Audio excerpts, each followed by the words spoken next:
Mababa mula sa langit ang isang anghel na nagbabantay. Sumigaw siya ng malakas. Ibuwal ang punong kahoy na iyan, putulin ang mga sanga, lagasin ang mga dahon na isabog ang mga bunga. Itaboy ang mga hayop na nakasilong dito, pati ang mga ibong namumugad sa mga sanga nito. Ngunit huwag gagalawin ang tuod at ang mga ugat nito. Kanikalaan ito ang bakal at tanso. Bayan ito sa damuhan sa gitna ng parang. Kaya mabasa ng hamog ang tao dito at manirahan sa parang kasama ang mga hayop at mga halaman. Ang isip niya ay papalitan ng isip ng hayop sa loob ng 7 taon. Hindi pa may pabalikan. Sige. Ang isip niya ay papalitan. Hanggang dito muna. Nakita ninyo, no? Yung panaginip siya rin ni Nebuchadnezzar, matapang, matalino, mabilidad, lahat na lang ng katangian ng nasa kanya. Magulang. Noong panahon yun, nung nanaginip pala siya, sabi doon sa pinasa natin, ay nakakatakot na panaginip. Pero, nung sinabi niya kay Daniel yung panaginip, alam naman, kasi nakita doon na isang punong kahoy, na malaki, pinamuggar ng mga ibon, sinisilong ng mga hayop. Ibig sabihin, sumisipulo na yun na kay Nebuchadnezzar, na siya na yun. Pero sinasabi doon na hindi may paliwanag ng mga astrologo o ng mga tinawag niya yung kahulugan. Bakit hindi nila may paliwanag? Siguro natatakot lang silang sabihin sa kanya kasi sinabi doon na putulin yung puno na yun. Nakalagay doon. Kaya, bakit natakot? Bakit siya natatakot? Kasi doon sa panaginip na yun ay sinasabi doon yung puputulin. Alam niyo po, si Nebuchadnezzar, nasaksihan niya yung kapangyarihan ng Diyos. Alam ba natin yung kwento ng Daniel? Alam niyo yung kwento ni Daniel sa Book of Daniel? Si Nebuchadnezzar, nasaksihan niya ang kapangyarihan ng Diyos. Ito yung, nung una ay yung nanaginip siya, nung unang pangalawang panaginip niya yan eh. Yung unang panaginip niya, ay walang ibang makapagsabi ng kanyang panaginip kundi si Daniel lang. Anong sabi niya doon? Tingnan natin si Daniel chapter 2 verse 47. Ito yung unang panaginip niya eh. Pinuri niya ang Diyos doon. Ito, yung unang panaginip na sabi niya, sinabi niya kay Daniel, tunay na ang Diyos mo ang pinakadakila sa lahat ng mga Diyos at Panginoon ng mga hari. Siya ang tagapagpahayag ng mga hiwaga, kaya naipahayag mo ang hiwagang ito. Yan ang napatunayan niya na ang Diyos ni Daniel ay napakadakila. Gusto ko lang emphasize na alam niya, napatunayan niya na makapangyarihan ng Diyos. Tapos ang pangalawang napatunayan niya na ang Diyos ay higit pa sa Kanya, doon po sa Daniel chapter 3 verse 22, tignan po natin. Daniel chapter 3 verse 22. Ito po yung mga kaibigan ni Daniel, si Shadrach, Meshach at Abednego. Ito po yung nagpagawa si Hari Nebuchadnezzar ng revolto na napakataas at sinabi niya na ang hindi luluod sa revolto na yon na kamukha niya ay ihahagis sa kumukulong apoy. Naglalagablab na apoy, napugon. Ito po, napatunayan ni Hari Nebuchadnezzar na makapangyarihan ang Diyos ni Daniel. Ito. Dahil sa mahigpit na utos ng hari, napatindihin ang init ng pugon lupas ang apoy kaya nasunog at namatay ang mga kawan na nagdala kina Shadrach, Meshach at Abednego. Samantala, nakagapos pa rin na bumagsak sa naglalagablab na apoy ang 3 kabataan. Hanggang 26 siya.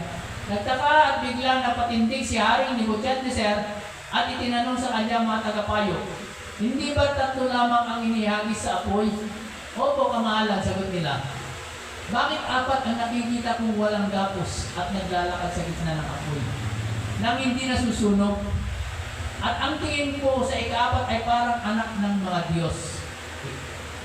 Lumapit sa haring Nebuchadnezzar sa may bungangan ng pugon. Sinabi niya, lumabas kayo riyan at hindi kayo rito. Shadrach, Meshach at Abednego, mga lingkod ng kataas-taasang Diyos. Lumabas nga sila at silang 3 mula sa pugon. At lumapit sa kanila ang lahat ng mga pinuno ng kaharian. Tinignan sila mabuti ng mga ito, ngunit wala man lamang nakitang bakas ng apoy sa katawan ng 3. Hindi nasunog ni bahagyaman ang kanilang buhok at ang kanilang kasuotan. Hindi rin sila nagamoy usok. Dahil dito, sinabi ng hari, purihin ang Diyos nila Shadrach, Meshach at Abednego.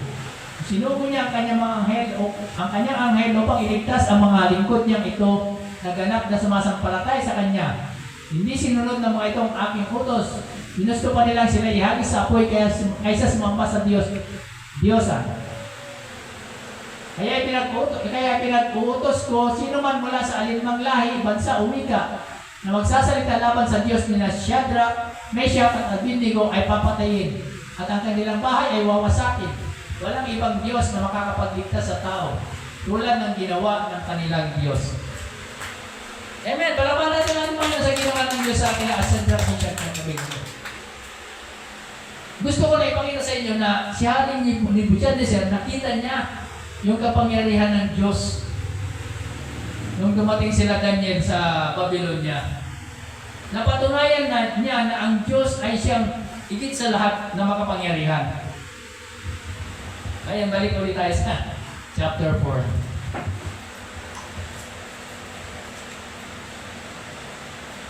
Chapter 4, Daniel chapter 4. Kaya lang bakit dito sa patutuo niya, ano yung problema sa kanya? Bakit? Napatunayan niya na naniniwala na siya na ang Diyos ay makapangyarihan sa lahat. Napatunayan niya na kanyang sariling nakita niya ng kanyang mga mata. Chapter number 4. Ito yung sumunod na. Itutuloy natin. Ito ang hatol ng mga bantay na anghel upang malaman ng lahat ng buong daigdig ay sakop ng kataas-taasang Diyos. Maaari niyang gawing hari ang sinumang nais niya, kahit na ang pinakaabang tao. Habang sin. Ito ang panaginip ko, Belteshazzar, ipaliwanag mo ito sa akin.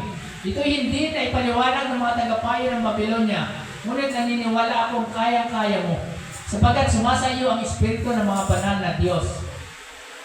Si Daniel, na tinatawag na Belteshazzar, ay nabahala at hindi agad makapagsalita.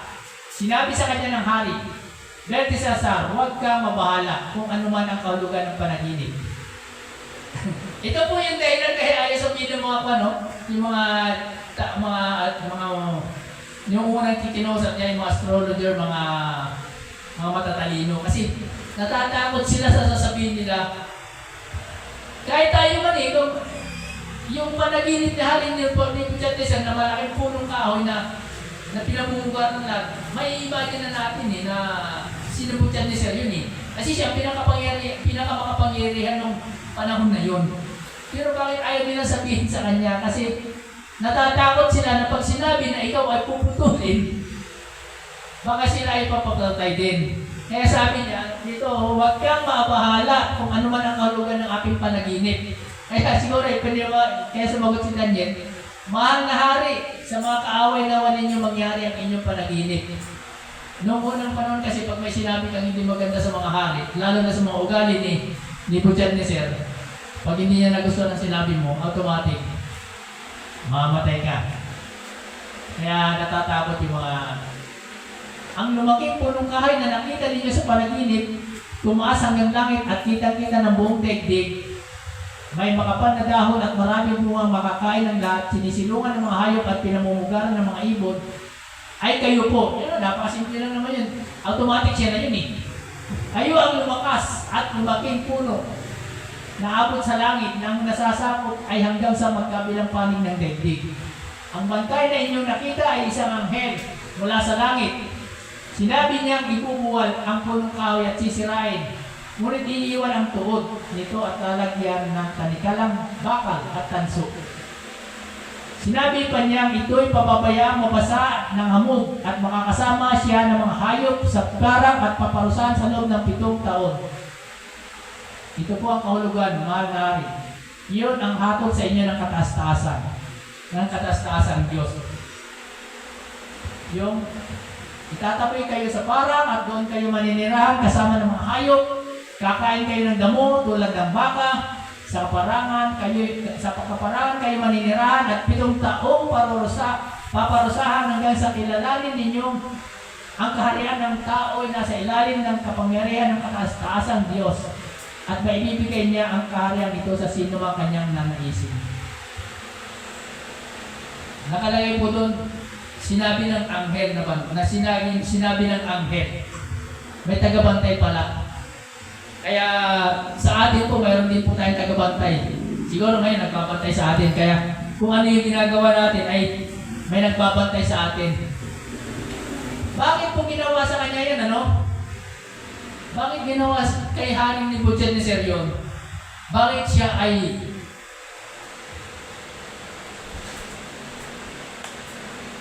yung puno, pinutol, sinabi doon siya ay yun, no? Kakain, itatabi kayo sa parang at doon kayo maninira kasama ng mga hayop, kakain ng mga damo tulad ng baka sa kaparangan at maninira ng 7 taong at 7 taong paparusahan. Tuloy natin. Ganito naman ang kahulugan ng tuod na naiwan sa lupa. Mag-aari kayong muli sa sandaling kilalanin ninyo na lahat ng tao'y nasa ilalim ng kapangyarihan ng Diyos. Kaya mahal na hari, dinggin ninyo itong ipapayo ko. Tigilan na ninyo ang inyong kasamaan at magpakabuti na kayo. Huwag po kayong maging malupit sa may hirap na mamamayan upang manatiling payapa ang inyong buhay. Sa sinabi ko kanina kasi, ano yung gustong transformation na hard way or the easy way. Dito ipinaliwanag po ni Daniel kay Haring Nebuchadnezzar yung easy way sa kanyang transformation para hindi mangyari sa kanya yung panaginip niya. Ito po, dinggin po ninyo itong ipapayo ko, sabi niya, yung counsel. Nakalagay dun sa Psalm 1 na sinabi natin, blessed is the man that walking not in the counsel of the ungodly. Sabi doon, huwag tayong makikinig sa mga counsel ng ungodly. Ang pakinggan po natin tulad ng counsel ni Daniel. Ito, ipapayo ko, sabi niya, tigilan na ninyo ang inyong kasamaan. Ito po yung counsel ni Daniel kay Nebuchadnezzar. Siguro pwede nating i-counsel sa ating sarili ito, no? At magpakabuti na kayo. Huwag po kayong maging malupit sa mahihirap na mamamayan upang manatiling payapa ang inyong buhay. Napakasimple po yung sinabi ni Daniel na counsel kay Haring Nebuchadnezzar para matransform siya the easy way. Tapos, tingnan natin sa sumunod. Lahat ng itinaganap sa buhay ni Haring Nebuchadnezzar. Lumipas ang 12 buwan mula nang ipaliwanag ni Daniel ang panaginip. Minsan namamasyal ang hari sa hardin sa bubo ng kanyang palasyo sa Babylonia ay sabi niya, talagang dakila na ang Babylonia. Ako ang nagtatag nito upang maging pangunahing lungsod at maging sagisag ng aking karangalan. Siguro nung sinabi ni Daniel yun, kay Haring Nebuchadnezzar na tinayuan siya na magbago ka na, hari, mahal na hari, magbago ka na, maging mabait ka na, huwag kang masama. Alam niyo po ba kung gaano kasama kung gaano ka-brutal yung mga ginagawa niya noon? Kung yung mga napapanood natin ngayon na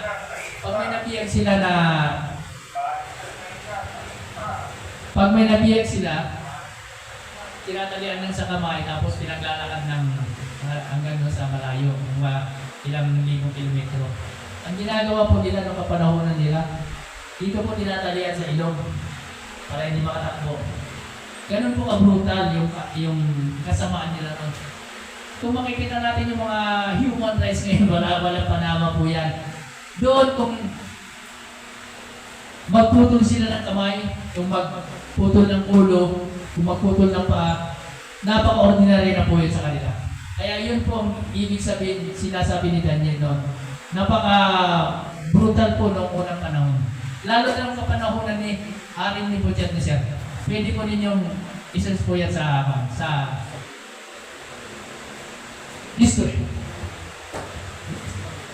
Sa loob ng isang taon, sabi niya doon hindi nagbago si Haring Nebuchadnezzar. Kasi sinabi niya dito nung nandun sa kanyang palasyo, ito ang, talagang ang Babylonia ay, napaganda sa English kasi yun Sabi niya, napakaganda. Ako ang nagtatag nito upang maging pangunahing lungsod at maging sagisag. Inari niya, sa maganda sa English version niya, inari niya yung karangalan, inari niya yung kapangyarihan ng lahat na nauukol sa Diyos. He said, "Is this not the great Babylon I have built, and as the royal residence, but my mighty power and for the glory of my majesty." Inari niya yung kapangyarihan at saka yung glory ng glory na nararapat sa Diyos. Inari niya. Kaya anong sabi sa kanya sa sumunod na verse?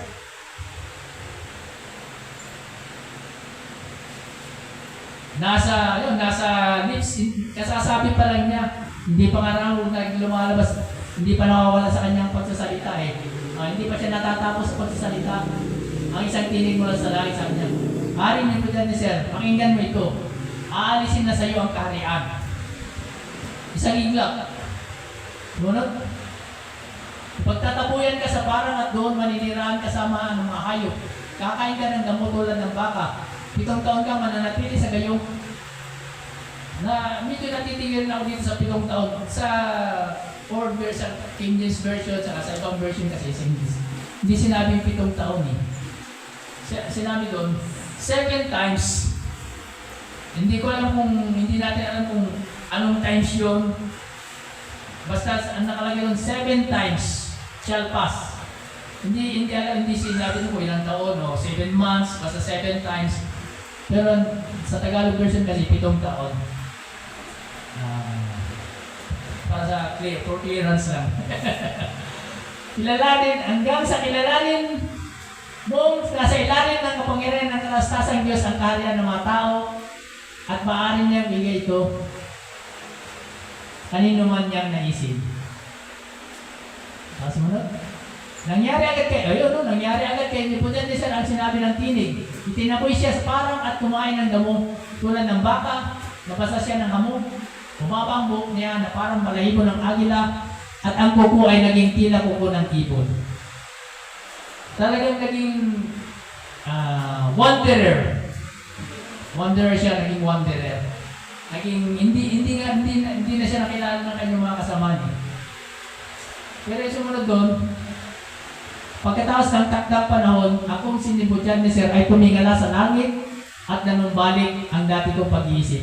Dahil dito, pinuri ko at pinasalamatan ang katastasang Diyos na nabubuhay magpakailanman. Ang kapangyarihan niya ay walang hanggan. Ang paghahari niya ay magpakailanman. Lahat ng nananasa sa lupa ay walang halaga. Ginagawa niya sa ukbo ng langit anumang naisin niya. Walang maaaring mag-utos sa kanya, hindi makatutol sa kanyang ginawa. Nang manuli ang aking pag-iisip, nanumbalik din ang aking karangalan at kapangyarihan. Muli kong tinanggap ang aking mga tagapayo at mga tagapamahala at ako'y naging higit na dakila at makapangyarihan kaysa dati. Kaya akong si Nebuchadnezzar ay nagpupuri ngayon at nagpapasalamat sa hari ng kalangitan sapagkat lahat ng gawa at tuntunin niya ay matuwid at mga tarungan. Ibinabagsak niya ang mga palalo. Ibinabagsak niya. Si Haring Nebuchadnezzar, pinayuhan siya na magbago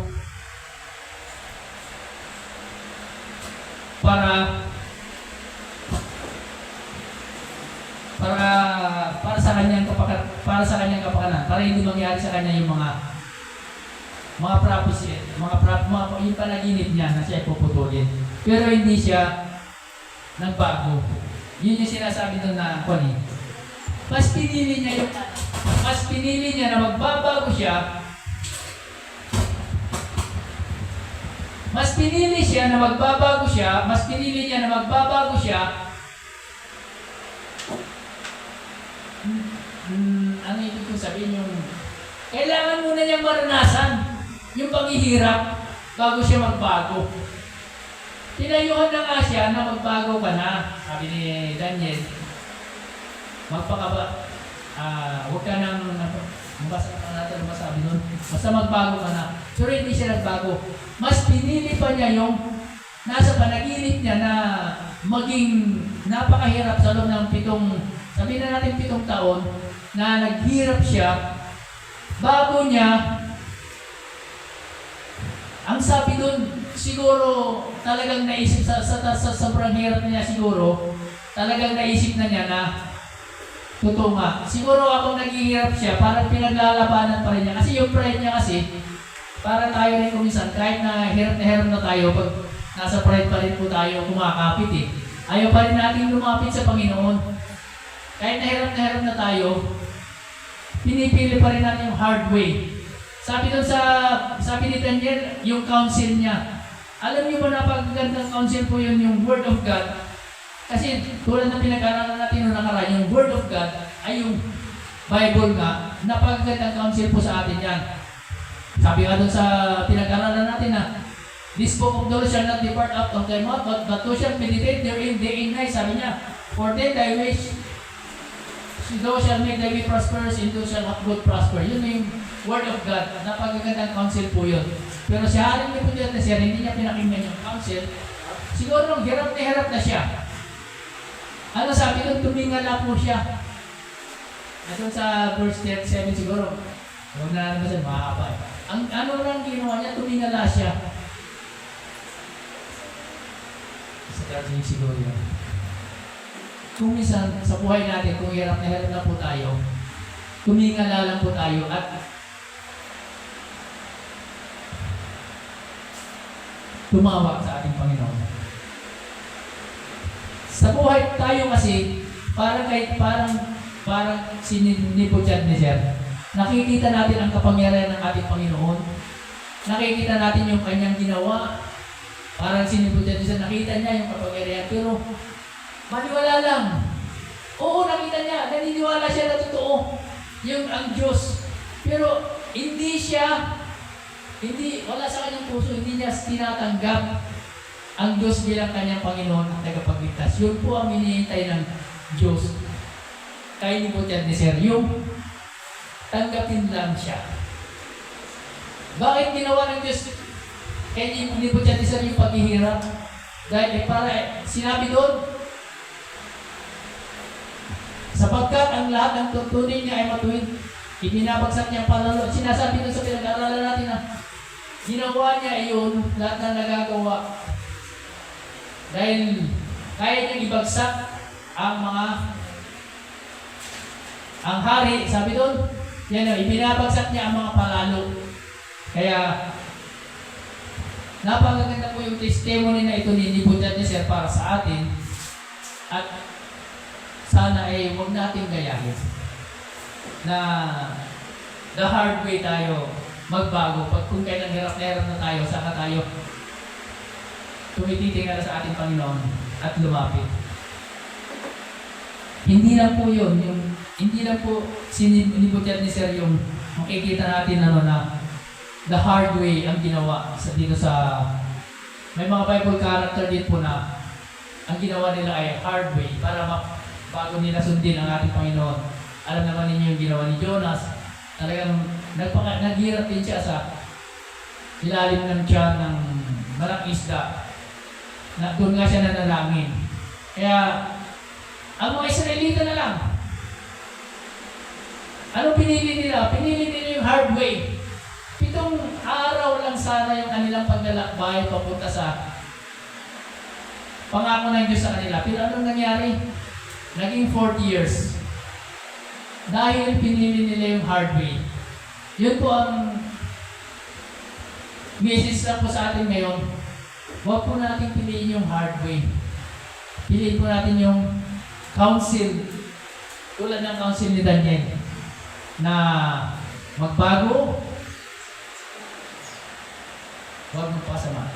Yan ba yung counsel ni Daniel? Huwag po natin sundin yung counsel ng mga ungodly. Yan lang po ang message ngayon. Hallelujah, Lord God in heaven. O Lord God, naniniwala kami, O Lord, sa message ninyo ngayon, O Lord God, ay sana po, Lord, ay huwag namin tularan si Hari Nebuchadnezzar, O Lord God, na nalalaman namin, O Lord, na kayo ang makapangyarihan sa lahat. Nalalaman namin ang inyong kapangyarihan, O Lord. Nalalaman namin na kayo ang pinaka-makapangyarihan sa lahat, O Lord. Ngunit, nagmamatigas pa rin kami, O Lord, at ayaw sumunod sa inyo, O Lord God. O Lord, sana, huwag namin gayaan si Hari Nebuchadnezzar, O Lord God, na turuan, na subukan din ninyo kami, O Lord God, na sa hard way, O Lord. Sana huwag ninyong gawin sa amin yung hard way na yun, O Lord God, para kami ay manumbalik sa inyo. Sana po, O Lord, matuto kami na magbukas ng inyong aklat, magbigas ng inyong Word of God, nang sa ganon tulad nga sinabi ninyo na ang inyong aklat, the Word of God, lamang ang makapagbigay sa amin ng kaliwanagan, O Lord God. O Lord, we thank you in Jesus' name. Amen. Amen.